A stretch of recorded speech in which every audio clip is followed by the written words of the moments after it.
सभी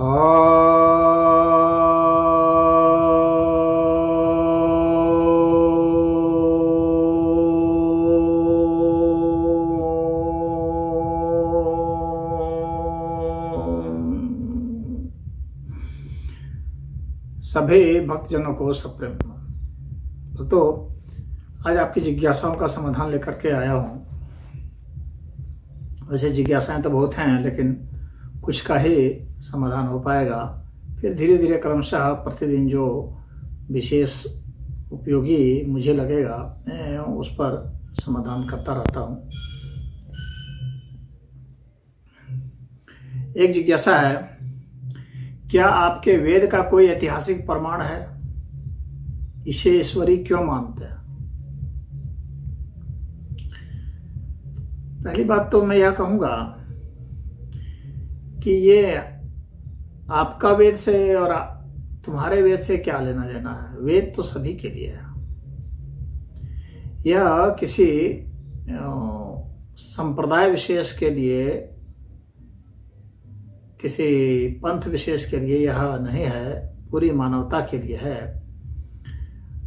और वेद का ऐतिहासिक प्रमाण मान रहे हैं। पहले तो यह समझिए कि वेद है क्या।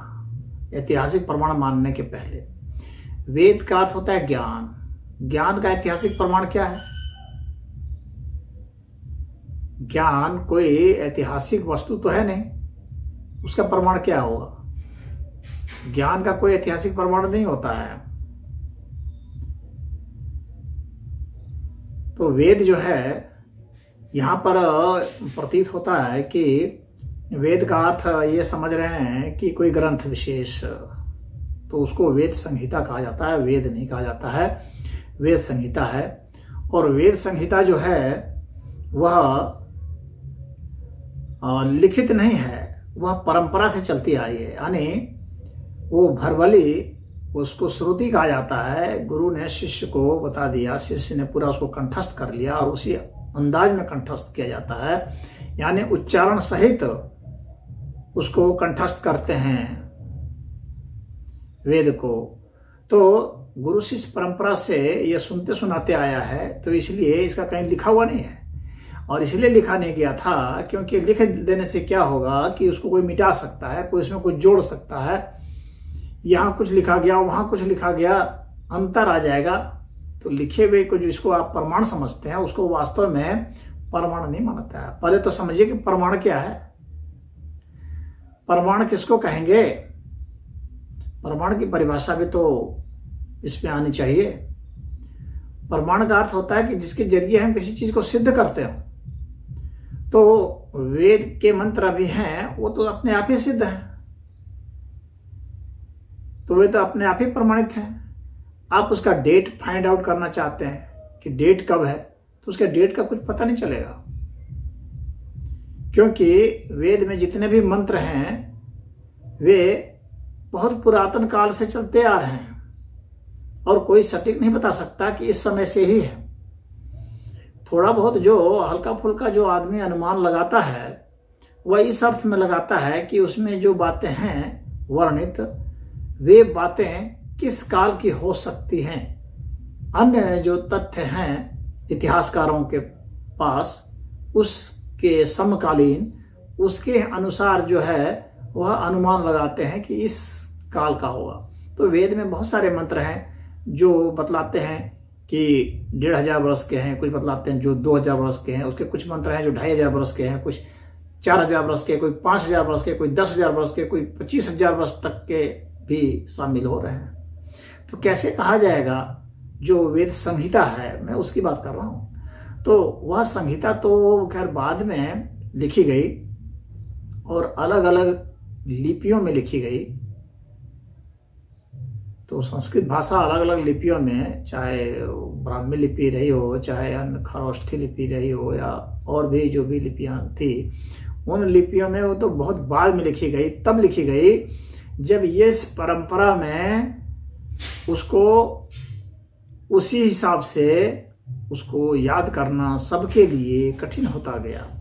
और इसका विस्तार, क्योंकि इसमें काफी मेहनत करने पड़े थे, पूरा जीवन बीत जाता था एक वेद पाठी ब्राह्मण का, पूरा जीवन इसी को संभालने में बीत जाता था, आज भी बीत जाता है। जो लोग वेद पाठी हैं वे पूरे वेद मंत्र को उसी हिसाब से उसको याद करना, उसका उच्चारण करना, उसका पाठ करना, पूरा जीवन बीत जाता था संरक्षित करने में। तो यह सबके लिए सुलभ नहीं हो पाता था, बाकी लोग तो सिर्फ सुन करके ही कुछ वो कर लेते थे। तो इसको धीरे धीरे फिर कई लिपियों में फिर लिखा गया, हाँ, लेकिन उसको प्रमाणिक नहीं माना गया। यानी सनातन धर्म खुद ही उसको प्रमाणिक नहीं मानता है। जो संहिताएं हैं, सनातन धर्म सिर्फ जो वेद पाठ कर रहे हैं उन्हीं को प्रमाणिक मानता है। तो इस ग्रंथ में भी हालांकि जो लिखे गए हैं संहिताएं, उनमें भी उनकी विधियां, उसके उच्चार वगैरह सब कुछ बता दिए गए हैं, किन रागों में है, कि उनसे कौन सा स्वर है, कौन से ऋषि हैं, तो उसमें बता कौन देवता है, तो वो सब बता दिया जाता था। अब प्रमाण, ऐतिहासिक प्रमाण से यहाँ पर तात्पर्य इनका ऐसे जान पड़ता है, और अधिकतर पूछने वाले से पूछते हैं कि भाई ये जो है यह कितने समय का, ताकि इसको पुराना से पुराना सिद्ध किया जा सके या नया से नया सिद्ध किया जा सके, इस उद्देश्य से वो कहते हैं। तो इसका कोई अभी ठोस आधार नहीं है जिसे कहा जाए कि नहीं इस डेट के हैं। वैसे अभी तक जितने भी ग्रंथ मालूम पड़े हैं उनमें से सबसे पुराने ग्रंथ यही मालूम पड़े हैं, और वेद की संहिताएं सबसे पुराने हैं। और जो सामान्य विद्वानों के मध्य जो बातें हैं वो तो यही है कि ये तकरीबन ईसा पूर्व 1500 वर्ष का था। कुछ जो है 2500 वर्ष मानते हैं, यानी 2500 से 1500 वर्ष तक इतिहासकार सब मानते हैं कि 2500 से 1500 बीसी ये रहे हैं। वह जो है सामान्य जो इतिहासकार हैं, वेस्टर्न इतिहासकार हैं, वे इसको मानते हैं। मैक्स मुलर ने शुरू में इसको 1500 के 1200 के आसपास बतलाया था, लेकिन धीरे धीरे फिर मैक्स मुलर ने खुद ही गलती मानी कि नहीं, आकलन में कुछ गलती हुई है, और उसको और पीछे कर दिया गया। और धीरे धीरे अब जो है वो 2500 वर्ष पीछे जा चुका है। लेकिन जो सनातन धर्म के वो मानने वाले हैं वे यह मानते हैं कि यह तो उससे भी बहुत ही प्राचीन है, और इनके हिसाब से तो ये करीब 25,000 बीसी चला जा रहा है। और दयानंद सरस्वती तो इसको अरबों बरस पीछे का मानते हैं। वो इस हिसाब से वो मानते हैं कि वेद की जो ध्वनि है ये वायुमंडल में गूंज रही थी पहले से ही। इसका मनुष्यों के जन्म से मतलब नहीं है कि मनुष्य कब आया, वो तो गूंज रही थी, मनुष्य ने बस उस ध्वनि को पकड़ लिया है। और इसको ईश्वरी इसी अर्थ में मानते हैं कि यह जो है ये सदा से ही यह ध्वनि गूंज रही है, और यह ईश्वरी इसलिए इसको माना जाता है क्योंकि यह पूरे ब्रह्मांड में ये ध्वनि व्याप्त है, ये मंत्र व्याप्त हैं पूरे ब्रह्मांड में, और मनुष्य से पहले से ही हैं और मनुष्य के बाद भी रहेंगे। जब मनुष्य सभ्यता समाप्त हो जाएगी तब भी रहेंगे, और जहाँ मनुष्य नहीं है वहाँ भी ये ध्वनि गूंज रही है। और यह जो है इसको हम